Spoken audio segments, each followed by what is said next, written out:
Good morning. Nakabingwit tayo ng bangus.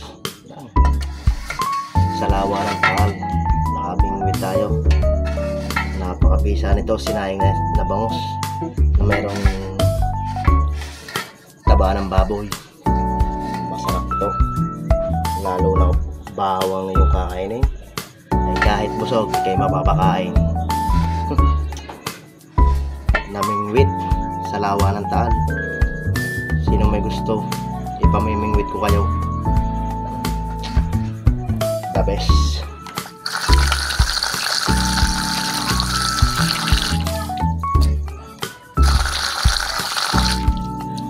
Sinaing na bangus.